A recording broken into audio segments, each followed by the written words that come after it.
Mixed মিডিয়ায় তোমাদের প্রত্যেককেই স্বাগত। তোমরা 2024-এর যারা এএনএম জিএনএম এর এন্ট্রান্স এক্সাম দেবে, তোমাদের কিন্তু সত্যি আর সময় বেশি নেই। তোমাদের হাতে মাত্র 3 মাস সময় রয়েছে। তাই অযথা তোমরা কিন্তু সময় নষ্ট করবে না।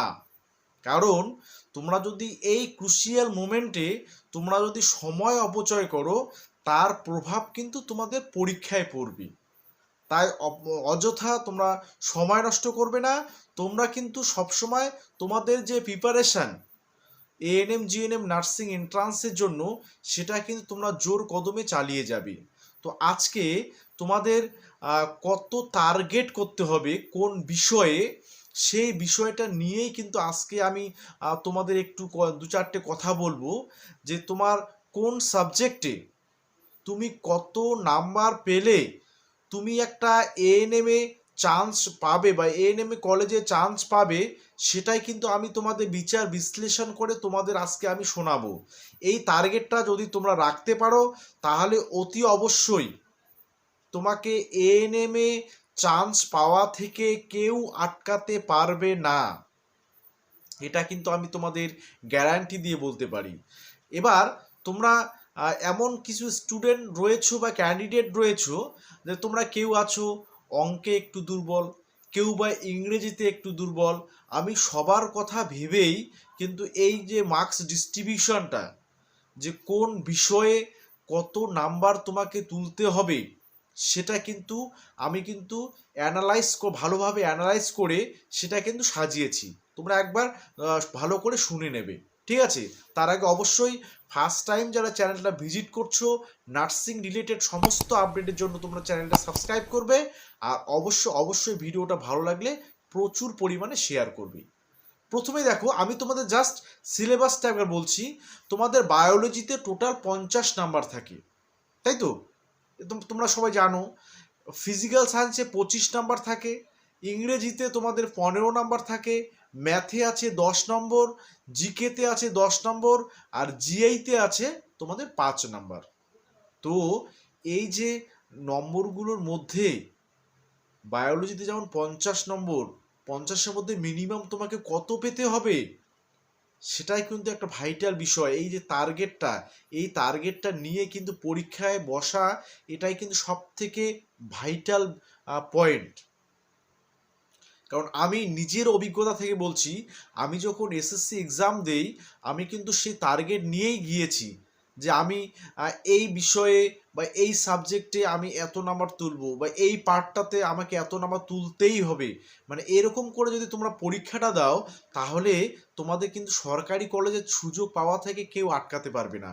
তো একবার ভালো করে সে নাম্বারগুলো একবার তোমরা শুনে নাও। তোমাদের বায়োলজিতে কত নাম্বার আছে? টোটাল 50 নাম্বার আছে, ক্যাটাগরি 1, ক্যাটাগরি 2। তার আগে বলে নেই যে ক্যাটাগরি 1-এর প্রশ্নগুলোতে তোমাদের কিন্তু নেগেটিভ মার্কিং আছে। তো সেই জন্য ক্যাটাগরি 1-এর প্রশ্নগুলোর উত্তর দেওয়ার ক্ষেত্রে তোমরা কিন্তু যথেষ্ট সাবধানতা অবলম্বন করবে। না হলে কিন্তু তোমার কিন্তু নেগেটিভ মার্কিং চলে আসবে। নেগেটিভ মার্কিং চলে আসলে তোমার কিন্তু স্কোরটা অনেক কমে যাবে। আমি এর আগে সেভ স্কোরের কথা বলেছিলাম এএনএম এর ক্ষেত্রে। আজকে এএনএম এ চান্স পেতে গেলে তোমাকে কোন বিষয়ে কত নাম্বার তুলতে হবে সেটা বলছি, ঠিক আছে? আচ্ছা, প্রথমে বায়োলজি 50-এর মধ্যে তোমাকে 37 থেকে 38 মিনিমাম, আমি যেটা বলছি সেটা হচ্ছে মিনিমাম একটা নাম্বার। 37 থেকে 38 তোমাকে কিন্তু তুলতেই হবে। কারণ বায়োলজিটা নার্সিং এন্ট্রান্সের ক্ষেত্রে সব থেকে বড় ফ্যাক্টর। তাহলে 37 থেকে 38 বা 40-এর মধ্যে তোমাকে তুলতেই হবে, এটা কিন্তু মাথায় রাখবে। তাহলে 37 থেকে 38 এটা মনে রাখবে। আচ্ছা, আগে শুনে নাও, তারপরে আমি বিস্তারিত বাকিগুলো বলছি। ফিজিক্যাল সায়েন্স 25-এর মধ্যে তোমাকে 15 থেকে 17 নাম্বার তুলতেই হবে, ঠিক আছে? আচ্ছা, ইংরেজিতে 15 নাম্বারের মধ্যে তোমাকে 8 থেকে 10 তুলতেই হবে। ম্যাথে তোমাকে 6 থেকে 8 তুলতেই হবে 10-এর মধ্যে। জিকেতে 10-এর মধ্যে তোমাকে 6 থেকে 8 তুলতেই হবে। আর জিআইতে তোমাকে 5-এর মধ্যে 3 থেকে 4 নাম্বার তুলতেই হবে মিনিমাম। আমি যে নাম্বারগুলোর কথা বললাম এটা হচ্ছে মিনিমাম একটা নাম্বার। তাহলে বায়োলজিতে তুমি যদি 37 পাও, ফিজিক্যাল সায়েন্সে আমি মিনিমামটাকে বলে নেই, মিনিমাম আমি যেহেতু দুটো করে ডিজিট বলছি, 37 থেকে 38, 15 থেকে 17, 8 থেকে 10, 6 থেকে 8, 6 থেকে 8, 3 থেকে 4, এরকমভাবে যেহেতু বলেছি আমি দুটো নাম্বার যোগ করে তোমাদেরকে শোনাচ্ছি কত হচ্ছে।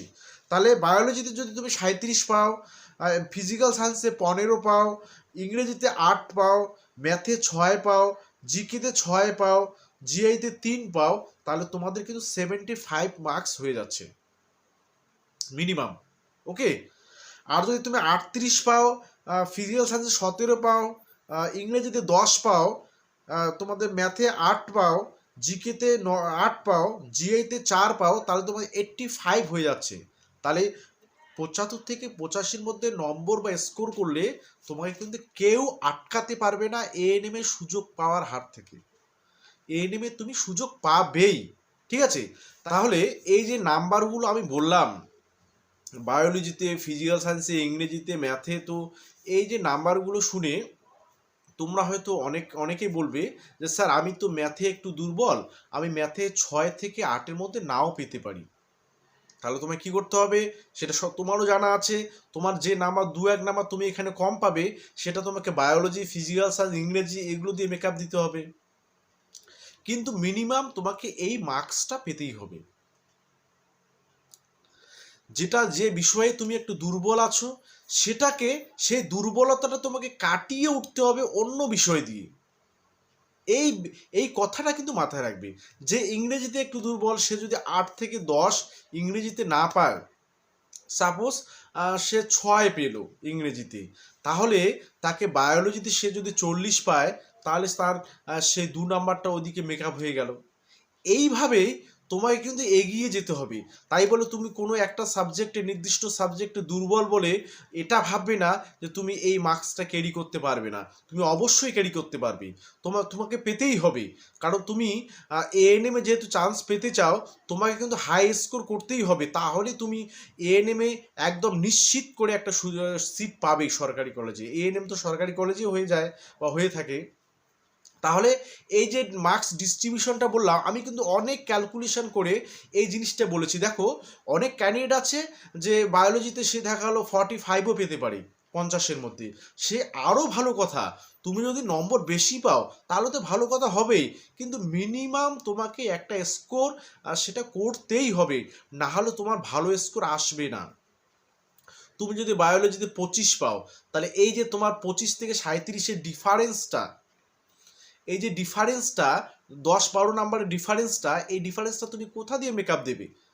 তোমার তো ফিজিক্যাল সায়েন্সে তুমি যদি 15 মিনিমাম পেতেই হবে বা 17 পেতেই হবে, সেখানে তুমি ফুল মার্কস তো নাও পেতে পারো, তাই তো? তাহলে মোট কথা আমি যে নাম্বারগুলো বললাম সেগুলো তোমাকে মিনিমাম পেতেই হবে, তাহলেই তুমি কিন্তু এএনএম এর একটা সুযোগ পাবেই। ওকে, আজকে তোমাদের এই মার্কস ডিস্ট্রিবিউশনটা বললাম। তো পরবর্তী ভিডিওতে আমি আরও কিছু একদম নতুন জিনিস নিয়ে চলে আসবো তোমাদের হাতে, যেহেতু সময় খুবই কম। ঠিক আছে, তোমরা পরের ভিডিওর জন্য অপেক্ষা করবে, আর অবশ্যই ভিডিওটা ভালো লাগলে একটু শেয়ার করে দেবে। ঠিক আছে, সকলে ভালো থাকবে, সুস্থ থাকবে।